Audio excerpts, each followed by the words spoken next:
All right, welcome to another edition of Bob Talk, and this one's a Women's Day special. And in the company of us, I wouldn't say Bob, but a beautiful lady called Shreya Krishnan. And with that name, I think it just resonates a good old time from back in the day when I watched my favorite Tamil movie called Varnam Ayram, and there's a name called Shreya Krishnan in that. Oh. And there's also another thing that is very common from all the research that we've seen is you're an MC. Yeah. You're also a former dancer. Yeah. Or you still dance? I still I'm a dance. former dancer. But also a lot of other hats that you don. You're a poet. I'm a namesake poet. And you do a whole lot of other things as well. Apart from just the corporate diva that you are Mrs. India World, Yeah. a poet like I mentioned already. And you also are a motivational speaker and a feminist. And there are so many things that you don. It's a great story that you'd like to unravel. And let's see what we can bring out of this conversation. Firstly, thank you so much for coming by. My pleasure entirely. And also just want to understand, you come from a time, I don't want to make you sound old though, but, from the growth that you had, you come from a time when patriarchy was just taking a hit, Yeah. right? Yeah. And when it was a time when women were going outdoors and women were given those chances to break the stereotypes and go out there and, achieve what they could achieve. What has the journey been like? And also what has been the transition of women from the time that the whole stereotype started getting broken? So I think it's not as much a timeline as it is a maturity line, right? Across my career, even today, I've come across people who are entirely as patriarchal and as, divisive as they come. But when I started my career, I've seen people who are very inclusive, very, diverse, very open with their thinking. So I think it's more to do with mindsets than to do with a timeline. But having said that, it's both heartening and disheartening to be where we are today. It's heartening because change is happening, because pockets of it are very visible to the eye. You can see that people are attempting to craft a Right. narrative that's new, that's different from what they know. But it's disheartening because when you look at the rest of the geopolitics, when you look at, the regressive mentalities of people trying to ensure that the status quo remains, and continues to serve this entire dynamic that's been created over the years. The fact that we'll hit pay parity in 202 years, the fact that true equality will come in 139 years, is something that's quite exhausting. Well, I keep having conversations of, how we could be an ideal world or a better world, not just in terms of, empowering women, but also as a whole world in general. We know it's a forever in the future, a time that we never know when it'll come, but we can only hope for it to happen sometime. That's the only way to move forward. But in terms of the coming forward of what it's been like you, from what I've gone through and from my research, engineering was not something you did, but then of course you went on to pursue a lot of other things. Yeah. Most of it was by accident, I think, or more, it just ended up happening for you. Yeah. Like, for example, teaching drama in a school. Yeah. And was this in the school that you studied as well? No, actually, the school that I studied in, and I have gone back to take a few sessions on confidence and on managing time and things like that. But the school that I taught dance and theatre in was Vidyaniketan. Somebody put me in touch with them because I was running a theatre sort of body that did work in theatre. So I went and taught theatre for 2 years in Vidyaniketan in Hebbal. And it was so exciting because I was 21 and I had students who were 15 and 16. And they were so far ahead of the curve themselves that it was inspiring to me to work with minds like that. And just to ask, when you said you were teaching young kids drama and stuff and you were trying to Vidyaniketan, that is in Hebbal. Where were you staying back then? I was in Panchankri and I had a Maruti 800, which was older than me, the 84 edition, which had just come and had launched with the AC that my uncle gifted to me when I was 18. So I started driving early. So I had my Maruti Red 800 with that CKK registration. Oh God, not the even old registration. Yeah, the old registration. And I used to drive that around. And it had the original Japanese engine. And my God, what a smooth drive it was. You're already interesting. You're a woman who talks about an engine and says Japanese engine. That itself is like, guys like, bro.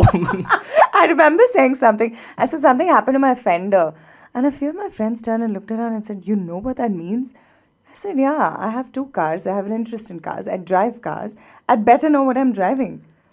Well, you've already won quite a lot of hearts, not even in I wouldn't say with few minutes, just a few seconds of what you were even saying.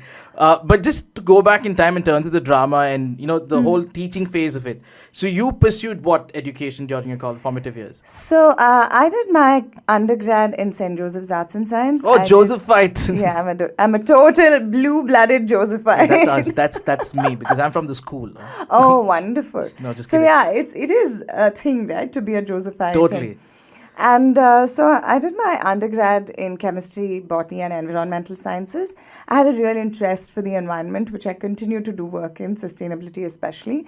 And so I decided to study BSc environmental science. And I also wanted to explore my writing as an area or an angle of something that I was really interested in. So I did journalism and media studies along with that. We had honors programs Right. that we would top onto our undergrad courses. So I did one in contemporary fiction and English literature and one in journalism and media studies. So at the end of 3 years, I came out with 3 different experiences of 3 different kinds of studies. I have to at least envy you for one thing. You're at least doing what you studied. Because I know a lot of people like me who studied BCom for the heck of it, just to get a graduation, and it just doesn't make sense anymore in life for us. But then, of course, education as a system itself has changed over time. Absolutely. And you have been in the education system for a while. Yeah. So what are the changes that you've seen, and do you think these are for the better, or maybe the old system could have remained? So I'm part of a few academy boards. As close as last year was when I took a 60-hour program at Joseph's for the master's course, where I taught reputation and public relations for about a year. I'm also part of Jane. I do a lot of visiting faculty kind of programs at Jane College, CMS, Center for Management Studies. I'm part of the board of SCORE, which is a school of reputation and PR in Bombay. So I've continued to stay in touch with the education side of things, because I think it's important for us to sort of bring them into the field in a very easy transition kind of way. So for me, what I've seen is the openness to the fact that multiple streams exist today and you could be successful in more than one is something that's growing. Back in the day, for us, we had medicine or engineering. There was no other option. Anything else you chose, you were going to not be anybody worth a second look. You just make me feel useless. I mean, many of them like me went on into BCom, but of course, a lot of them are focused on what they were doing.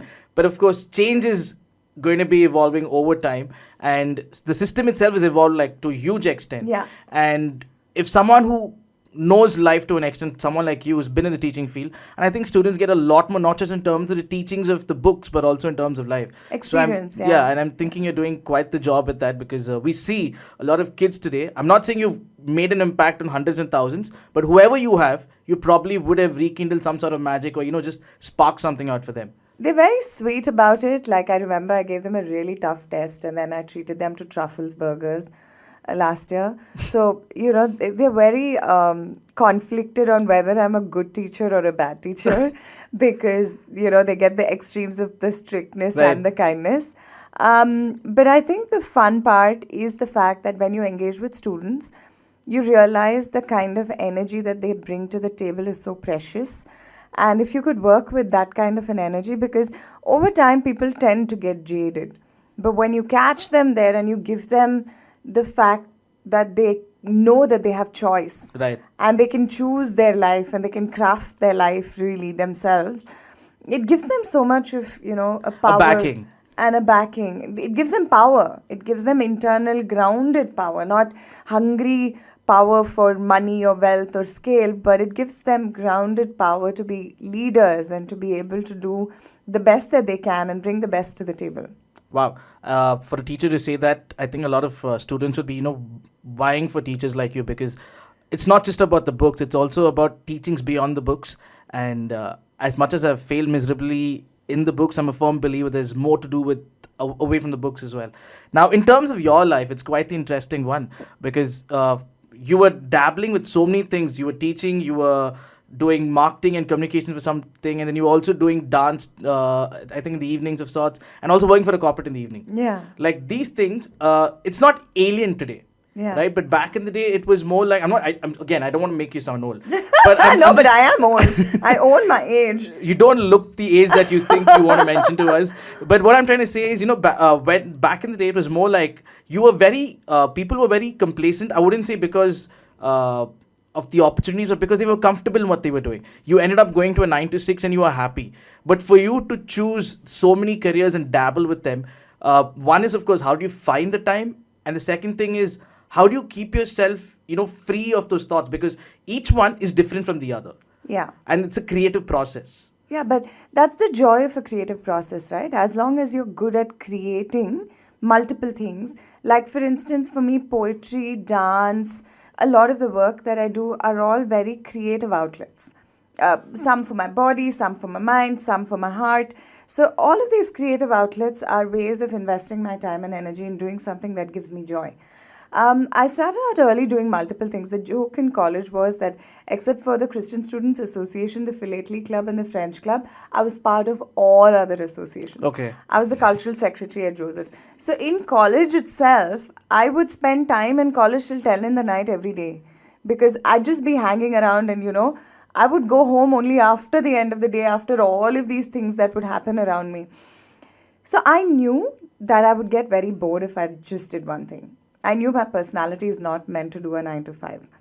So I literally showed up. It was not like I chased anything, but every time an opportunity came up, I would present myself to it. Like, my first year of working was consulting. I ran my own consulting sort of a thing for a while. And then I worked for about 3 years. I joined an organization. I was doing marketing for them. I was the youngest leader because my boss who had joined at that time quit and moved organizations, and they didn't hire his replacement. They just gave me his role. So I was 21 years old. I had 3 people on my team. I was an early starter in some form.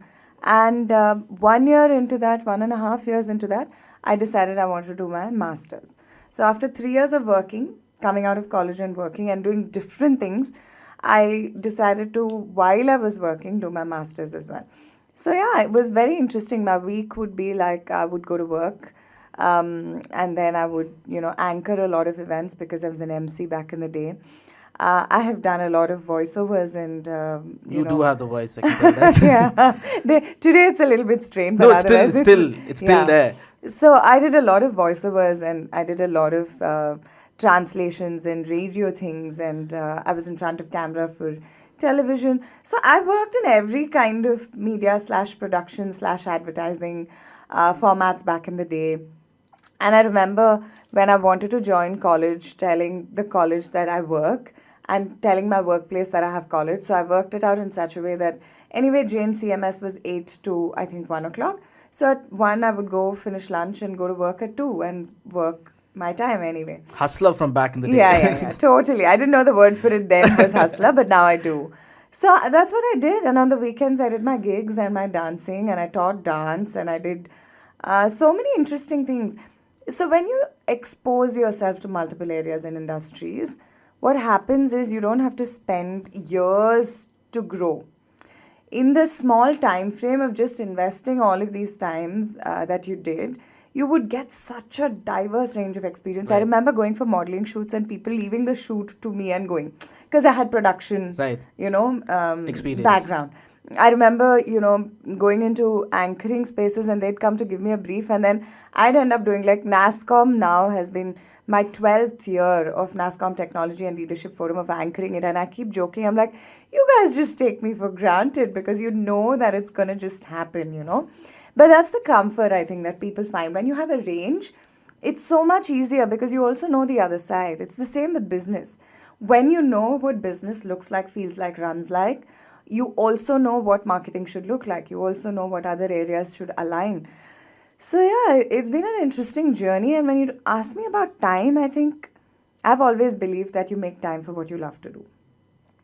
I may miss movies. I may not watch the latest movie that's been out. I may take time to catch up on series. I sleep not as much as I should. I have eternal bags under my eyes, but that's just because I think I'm high on experience, on lived experience, and I'm just making the most of this one life that I have. You make me feel like I'm all right. because I really don't care about what movie comes in. Yeah. Because sometimes I wonder, okay, they're going to come with a part 2. What if the part 2 comes after 10 years and the person who's watching and wanting to watch it is dead? Like, these are the kind of thoughts that I have. And I don't really mind giving it a skip. Yeah. And like you said, you need to be exposed to this kind of an atmosphere that you have all kinds of experience, especially for people in college who might end up watching this. It's very important to be a part of the cult team, like you just said, Yeah. because you don't just meet people from your college who are part of the creative space, but also people from other colleges, and that networking happens. Absolutely. And then when you go out of college, I just want to bring this up because this happens a lot of late. When you're young in Bangalore, the city is so huge, Yeah. and everything's like far and stuff. But then you start meeting people. They start connecting your institutions. Oh, Joseph's, oh, Cotton's, in this whole city becomes smaller. Absolutely. Right? Banchankri seems like, it's just like a stone's throw Yeah, away. RV College back in the day when we used to go for, their fests, or when we used to go for Utsav in BMS or Unmad in IIM. I remember all of the fest names. I mean, I also have a photographic memory. But I remember, you're so right, because we used to be 7 of us who were part of the dance team who troop into one Sandro. Okay. 7 girls in one Sandro with the driver who would drive us to all of these places. And we'd go to these fests and we'd meet these people and we'd interact. And so many of them today continue to stay friends, or, then the city shrinks as you start, meeting people and going out and doing all of this. So, yeah, and I think it's so important to take part in a lot of this because it gives you an exposure that you would pick up soft skills for, which you wouldn't otherwise in a classroom. Totally. Yeah. And just to add to this whole phase of yours in this, again, I'll keep reiterating, I'm not trying to make you sound old, but it's only to the point that, they keep saying that our generation, like people of my age, Yeah. are the ones who started breaking stereotypes of careers. Right? Like there was a BCom, there was a BSc, there was a BCA, there was engineering and medicine. Yeah. And with our generation is when the whole mass media thing started kicking in and different kinds of careers started popping out. But I believe you guys are the ones who broke it. Because Yeah. if not for you to start thinking that, okay, music is a passion of mine, I want to make that a career.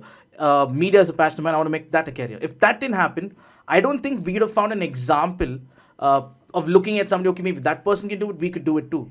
Only difference, I think, back in the day was I was an outlier because a lot of my friends who were doing phenomenally well in different spheres of their lives, unfortunately, were all put through engineering. Right? They didn't have a choice. They were forced to sort of get in some CET. So I know so many of them who are phenomenal event folks, music folks, folks in production, folks behind camera, who are all engineers by training, but their professions are so vastly different. But I think that's the choice that's changed today. Because if you're good at something and you want to do it, I think not only do parents back you, but you also have a choice to apply and study in those areas and spaces outside of your inner world. Like, for example, a lot of engineering students or people who finished and not finished as well have gone into event management. Yeah. And they're doing superbly well. Exactly. Their revenues are in 7 to 8 figure marks. And I don't want to mention the names as well of who these companies are. But it's good to see that there is a good transition. Yeah. Now, in terms of you as a woman from back in the day to now, how has the transition been in terms of a corporate career? Because you've been in the scene for the longest. So I have an 18-year-long corporate career. In 2 years, I hit 2 decades in the corporate. Like I said, right from the time I started, I've had champions and allies who have stood, by me and who've stood behind me and who've stood in front of me, and all of those people have been collective in some form to my growth. But they've also been the people who are very judgmental, who see you a certain way. The whole bossy, what's the difference between a man and a woman, boss and bossy? That's the kind of allegory or the analogy that comes up. And I remember thinking to myself, if these kind of people can exist, and if these kind of people can champion you, all you need to do is to become one of those people for somebody else.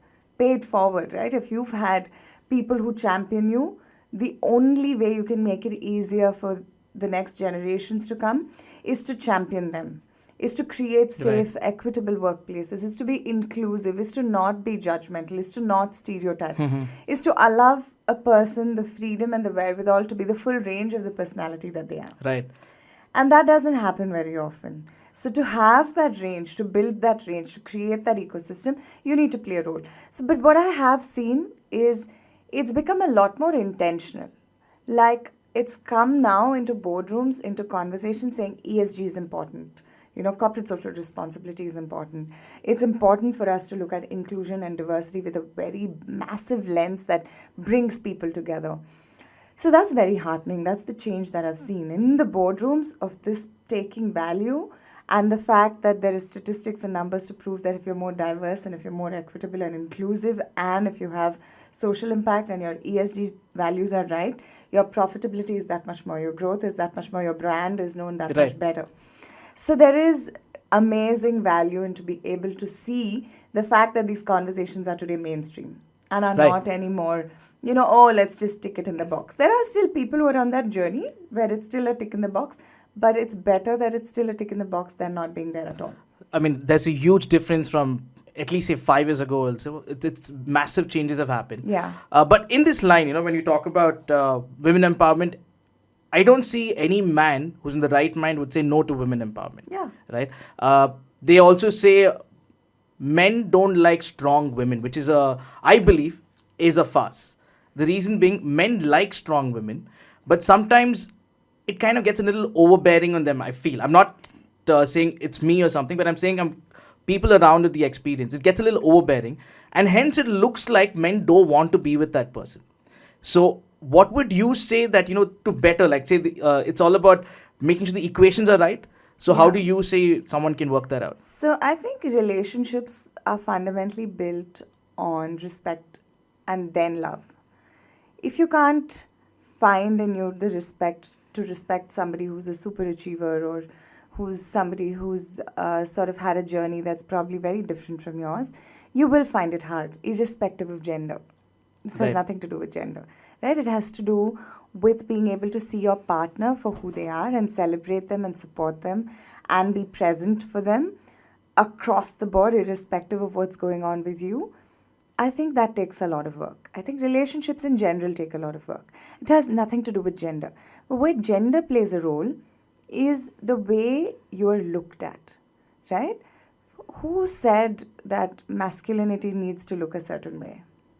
It's patriarchy. A man can cry too. Yeah, religion, patriarchy, capitalism, politics, all of them very nicely play into each other to create power structures and dynamics. Societal order. Right? And that's the status quo.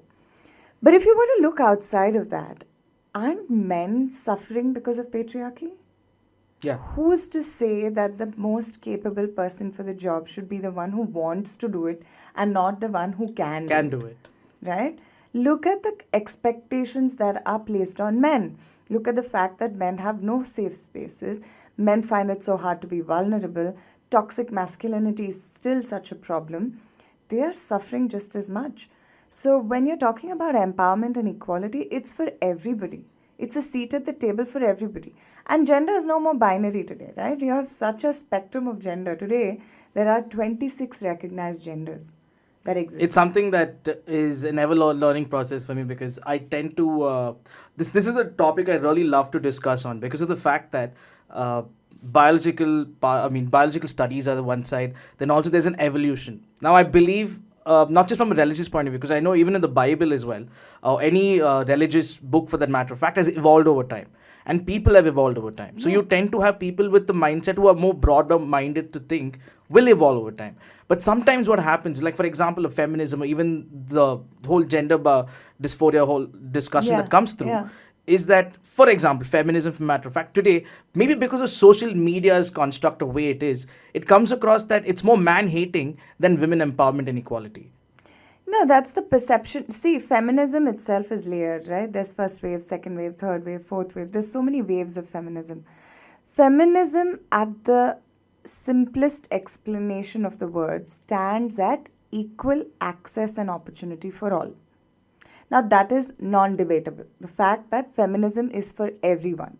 Feminism came into being because of the societal structures of oppression that continue to even today oppress women for various factors, from where women stand for elections to vote bank politics to representation to world order to wars.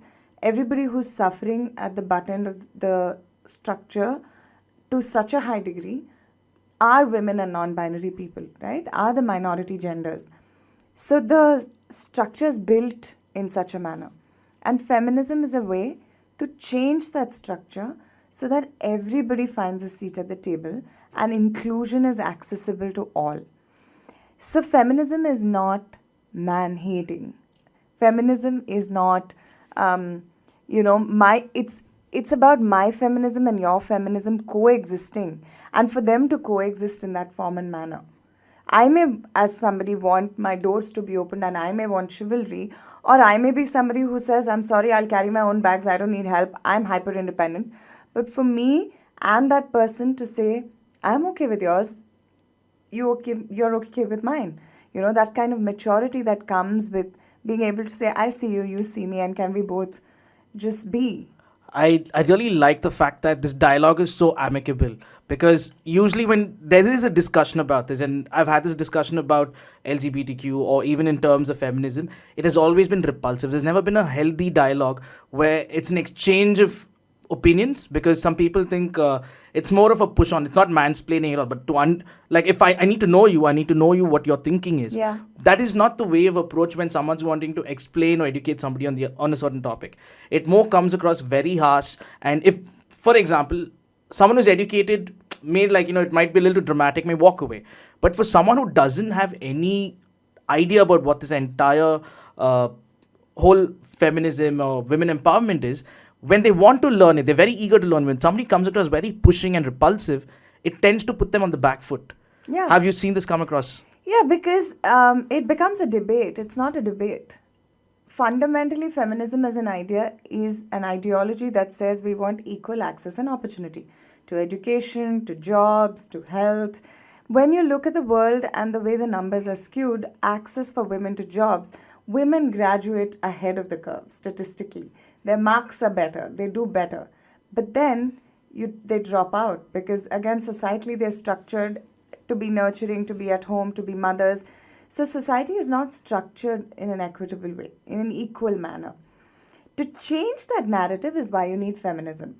Now, to change a narrative, if you go at it from a fight, flight, freeze mode, it's not going to change. It's just going to be my opinion versus yours. Your opinion. But it's not mine versus you. It's not me versus you at all. It's about me and you. It's about us together. It's about the coexistence. Yeah, it's about seeing each other for what our struggles are and what is systemically wrong with the ecosystem, and not saying you're at fault or I'm at fault, but to say the system is wired to ensure that we continue to perpetuate this. How can we step above, rise above, and actually scale up? Let's say the system is a programming that we're used to over time. Yeah. Right? But we as humans are much intelligent than a program that is set. Yeah. So if two hearts can connect, and if two hearts can, amicably come across to run a family together, that societal program is already broken.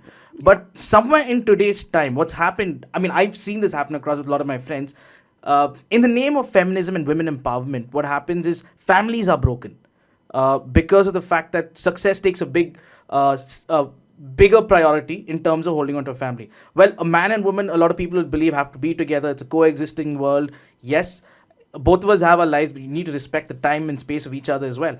But sometimes what happens is, because one wants the priorities are more than the family, they take over a career and the families are broken. And this is somewhere stemming out or rooting out from, I don't want to say the word, but for lack of better word and lack of better explanation, they put it on feminism. We want women empowered, I want to grow. You're stopping me from growing it. No, I think the problem is deeper than that. I think the problem is that while women today are raised to be in jobs and to live the lives that they do and have ambition, there's a lot of penalty that they face for it. There's a lot of judgment that they face that's at the receiving end of it. And unfortunately, marriages break because two people don't have the same shared values. So when you look at shared value systems, we have been brought up or raised in a society where we see women taking on a lot more than they need to. When you go back and think of our mothers, even if they were working mothers, they'd still come back and cook. They'd still pack dabbas in the morning. They'd still on all festivals be the ones on their feet cooking up a storm, while the men always sat by the side, right? So when you look at housework or parenting, the mothers have always had a much larger role to play, and that's not fair. It's not. Parenting is gender neutral. Running a house is gender neutral. Running a washing machine, washing clothes, doing the dishes, cooking, these are all gender neutral skills. But when you see traditionally, all the chefs are men, but everybody who cooks at home is Is a a woman. wife, yeah. Right? So when there is a load already like that, that is not fair and that's not equitable, what happens is boys grow up in the same world where they're seeing their mothers do this. Right? And then they come and then they meet these newer women who are great as girlfriends because, they both go back home. But when they both come into a home setting, the expectations again on the woman to do all of this. Okay? And here is somebody who wants to work. So if this person's working and if they're taking the time to be earning together and raising a child or a family together, what happens when the skew in this happens is there's this beautiful line which says, we're expected to raise children like we don't work and work like we don't raise children. Yeah. So the delta on the woman is very, very high. And unless that delta shrunk and unless people learn that things like life skills of cooking, cleaning, managing a home, all of these are neutral and are shared responsibility, it is going to be really difficult because it's usually that. When you talk to most of these families breaking, it's not because they're not letting the women be successful, but the woman is unable to be successful because all of these roles that are expected from her at home, she's failing. She's failing at work because this is so demanding. She's failing here because work's also demanding. And that's not a fair equation at all. Go deeper into most of these equations because of the shared value that does not exist between couples. And there is also many layers to it, right? When you're changing the world and the world's perception on the outside world, when you're saying all of this, if your homes stay the same, there will be this dichotomy. Right. It's going to be very hard because the outside world and what you see and what you're hearing in your corporate workplace, all of those discussions one side. What you're dealing with home, inner circle, personal relationships, close family knit relationships, what you're hearing to the other side, it's very complicated. I completely agree with you in terms of the whole mother part of it, because we all are who we are because of people who have given birth to us, and also the fact that they've raised us to a certain extent. And there is nothing that can quantify in terms of the gratitude or anything that can come even equal to what the work, not just our mothers do, but also in terms of women do at home and also go to office and come back. But also the same moms who raise us, they also have daughter-in-laws, right? I'm not saying this in cases of all the people, but in some cases, just like the cases in today's world, there are men who work with the wives as well, and it's a shared responsibility.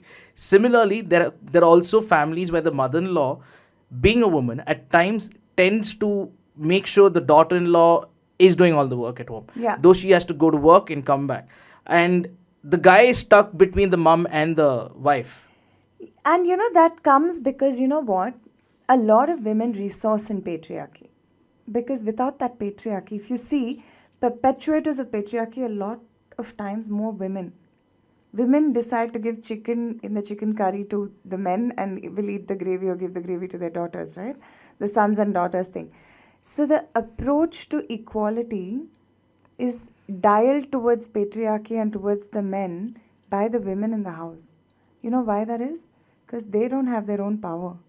They have to resource in the patriarchy of the power that comes to them because of the men in their lives through whom they can feel powerful.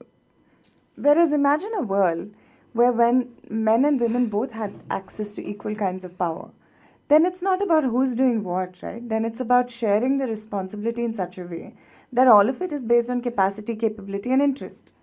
Like, I grew up in a home where I fixed all of the TV antennas and did all of that, and that's why my mom, I think, thought I'd be an engineer because I was the fixer. And it was not expected from my brother because that's not who he was or how he was. It was entirely... So in my home, my brother was the only boy in 2 generations. We were all women.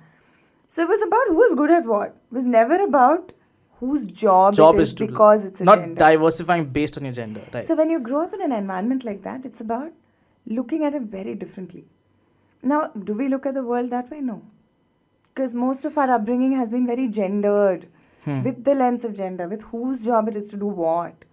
So when girlfriends become wives, the expectation has suddenly switched from the girlfriend in their life to being that mother who did everything. That's from her massive start. transition from girlfriend to wife, because when it's the girlfriend, she is the queen, but when she's the wife, in I wouldn't say in all cases, in some In many cases. she's more like a help for all and not just the person that she is. Or it could also be to do with identity. There are so many women who do so phenomenally well at work, and there is enough data to prove that when a woman earns more than a man, 98% of the times it leads to a divorce. Yeah, I'll agree on that.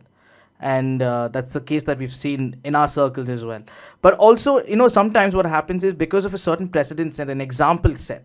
For example, let's say there's something that happened recently about a rape in Ranchi, right?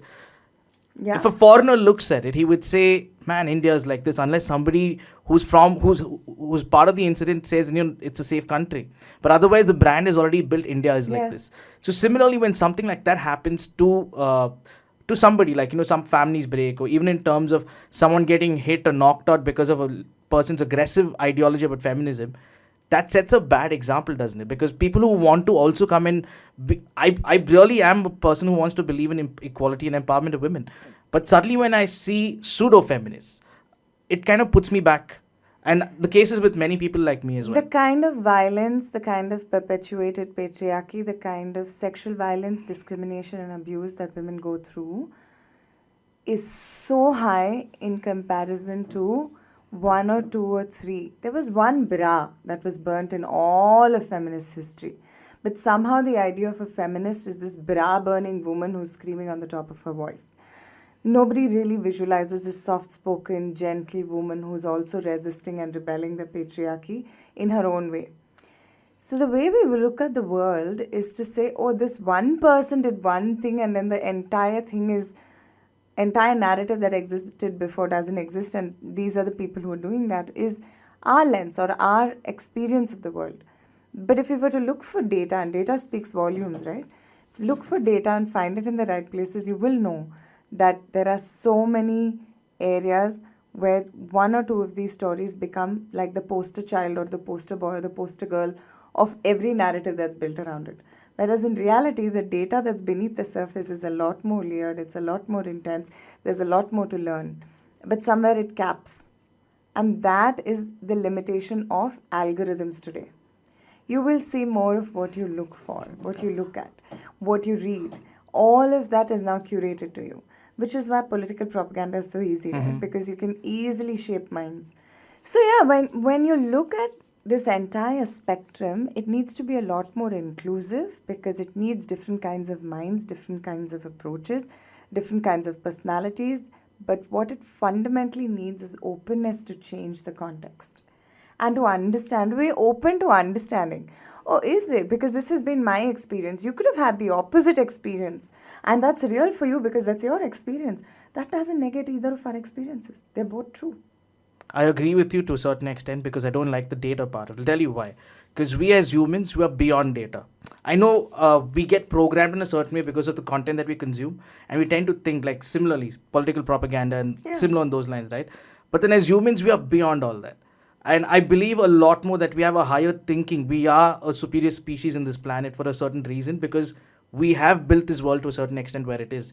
And if we as humans could just think from another man's point of view, another person's point of view, or even could just open your mind out and think a little more wider than just go with narrow mind thought, do you think where we would be is a better world in terms of even empowering women? I'm saying from a man's point of view, and also how many people in today's world are that? Exactly what my thought is. 0.01% of the population is probably open to even listening to a dialogue.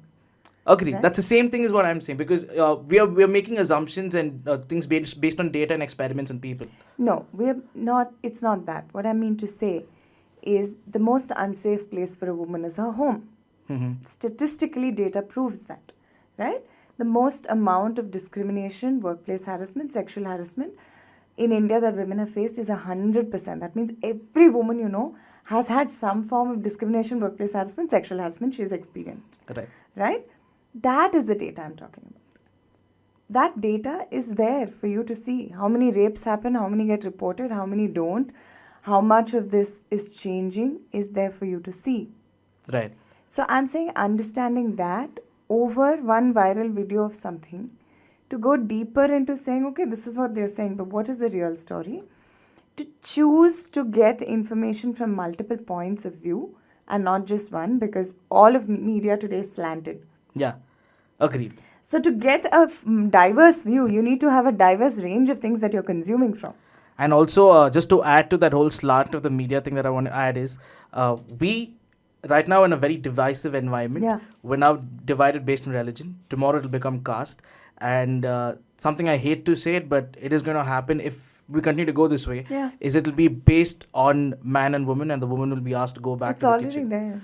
And that is a very, very regressive way of. I don't know. I mean, we're lucky we're this part of the country. Yeah. Right. I wouldn't say we're the more better educated, but I think we're better thinking, Yeah. and we think more in terms of people's side and not just from our point of view, and that comes into the people that we are with, and hence Yeah. we are very receptive to people from different backgrounds and religions and languages, no matter what. Yeah. And hence we are more friendly to women, and that's why before you came I thought I'll put this down and I'll say it. I hope I can say it right in a poet's way, in the amateur poet way.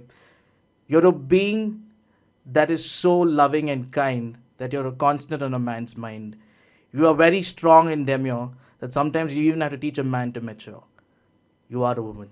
And we thank you for being who you are. But also, what I want to ask you is, in today's time, how would you say a man needs to treat a woman to empower her? Support is one part of it, I understand, but how does he support her? So I don't think it should be looked at from either it's a woman's job to make somebody mature, like to make a man. It's not my job to fix him, and it's not his job to. If you were to look at equitable, equal relationships, ideally, they open up space for you to be strong and vulnerable at the same time. You can be the entire spectrum of the person that you are without feeling judged or without feeling unsafe. Physically, mentally, emotionally, spiritually, sexually, you have equitable access to what you want, and you can talk openly about what that means. Right? From a relationship standpoint, when you look at relationships that are blossoming or building, if there is a hierarchy or a power equation, that usually ends up with somebody feeling bitter or somebody not being entirely happy. When you look at building something that needs to be grounded in who you are first, it's about working on yourself first, because individuals, all of us carry a lot of baggage. All of us carry historically, life experiences that we've had, Right. people we've been with. We carry all of that with us. So it's important for us to work on ourselves while we also blossom and work together on the relationship. Love will keep you warm for the first few years, and then it's respect and work on the relationship that will actually see it through. It's an ever-going process. Yeah. And Keanu Reeves also said, what love is if it's not worth fighting for? Yeah. I'm a firm believer in that, and I only hope people, whoever in love, would. There are small things, fights and things happen, but I only think somewhere the patience level of us as humans, we're so, we're so used to our phones, and I think everybody's become diagnosed with ADHD. And that patience level is taking a massive hit. I just think that love is bigger than that. I think love is being able to have all your exes at the same table and say, at some point in time there was shared love, and now it has transformed, because one form of love can transform into another very easily. Easier said than done, but it's a long debate of how it's possible to put it into It action. is, because when you realize that you're grown out of a relationship, or it's no more of, it's not about the other person, it's about you. Yeah. Right? And if you can see that, and if you can be kind, and if you can have value, and when it's an equitable relationship, if it's not working, you leave. You don't stay in it and make each other miserable. Right. And do things to make it worse. Right? If it's not working, you find a midway to say, it worked so far, now it doesn't. Let's shake our hands and let's walk our own paths. And I see you and I have loved you, and now I love you differently. Right. And that is maturity. That's adulting. To say, oh, I can never talk to my ex and all of that is not something that I understand at all, because I'm like, but as an individual or as a person, they are somebody you liked initially, right? There is That's a debate. The quality. reason I said it's a debatable thing is because, say, for example, there are two people involved in this, right?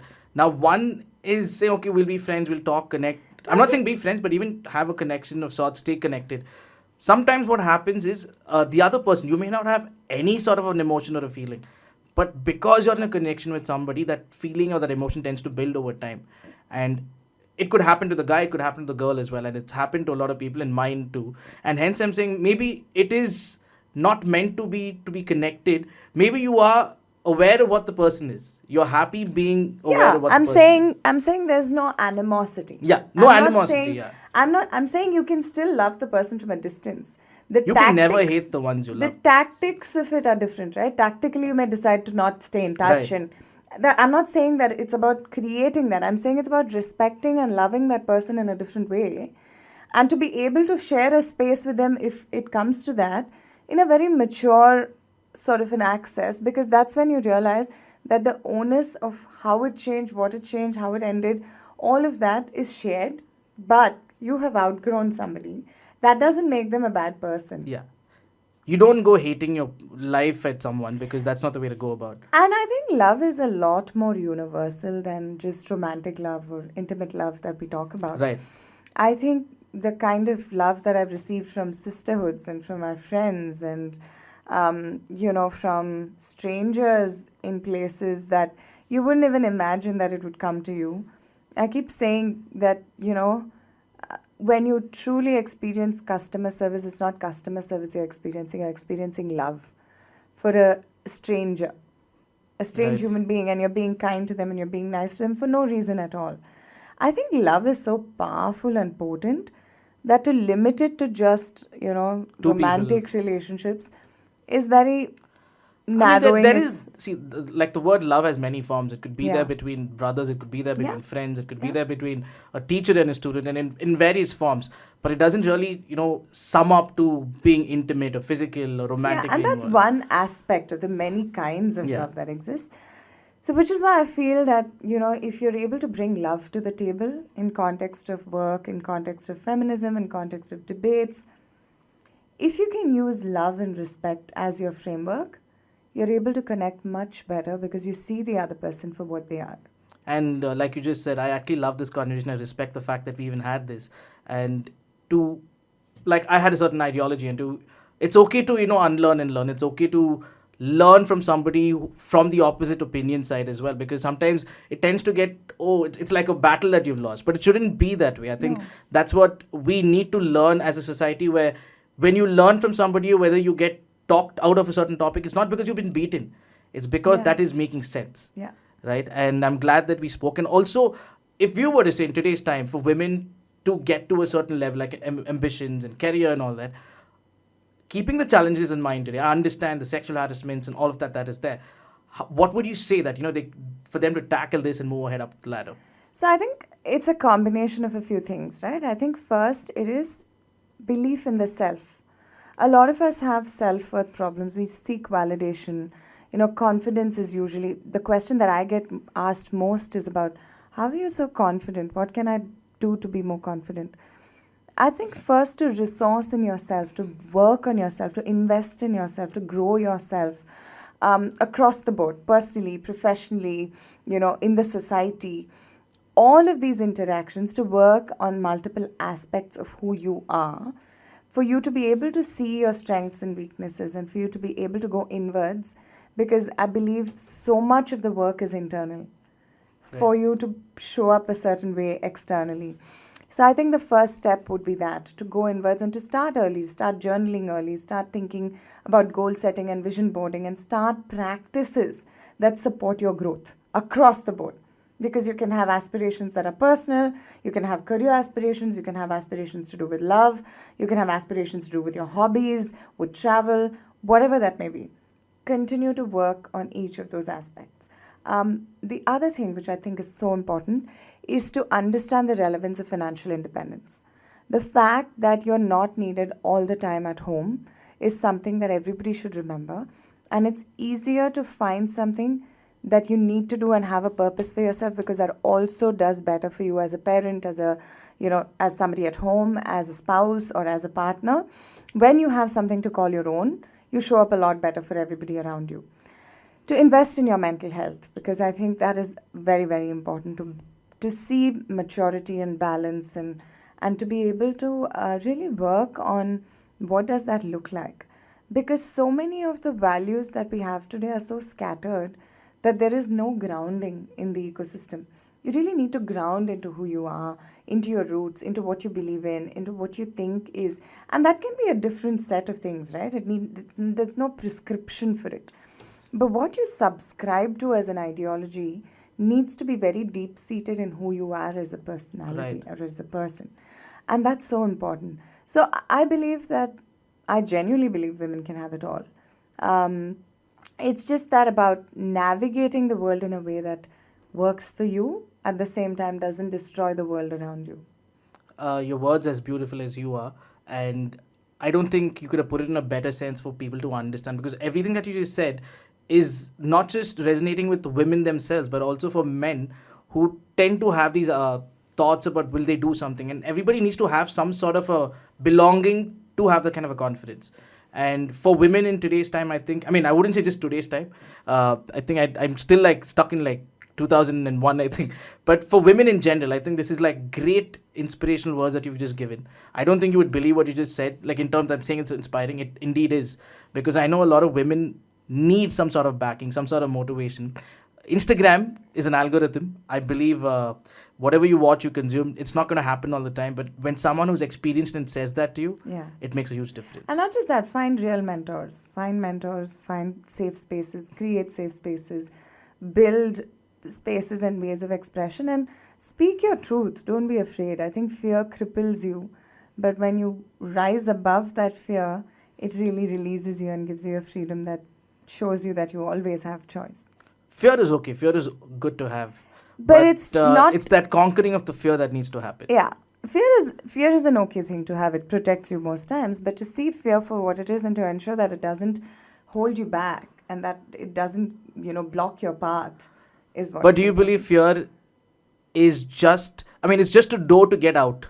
Because I believe if you're going to be scared to open that door, you'll never get out. But the day you open that door, you've already unlocked a door that you could never unlock yourself out. Yeah, but unfortunately, there's fear in so many constructs, right? There's fear with trauma, with lived experience. So if it's just a fear, so fear is a spectrum again, right? Rage is a spectrum, anger is a spectrum.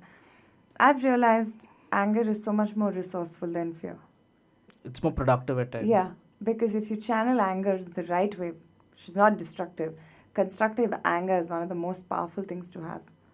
So, it's something that I live by, because fear is not something that works for me, but anger is, rage is, and I resource in my rage and my anger. It helps me really ground myself. That's why I said you're strong and you're kind.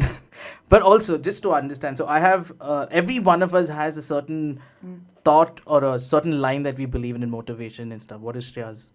Actually, I have so many. One of them is for sure that life is like a rainbow. If you focus on one color or one part of it, you'll miss out the rest. Another one which I really love is the permanent temptation in life is to confuse dreams with reality. But the permanent defeat in life comes when dreams are surrendered to reality. Quite deep. Yeah. And people who would think about it the way they could, they would definitely get what it actually means. And Shreya, I want to thank you for coming by. Thank you for this amazing exchange of dialogue and thoughts that really has, I wouldn't say made me a better person and all that, but I will definitely say it's made my thinking a little more wider. Yeah. Right? And I only wish this is more educational to a lot of people. And I only want you to be a lot more inspiring and go on creating more greater lives ahead for people. And happy Women's Day to you. Thank you so much, and happy Women's Day every day of the year to every woman. And yeah, we shouldn't celebrate them just on the 8th of March. This is something that I keep forgetting to tell. It's a journey, so.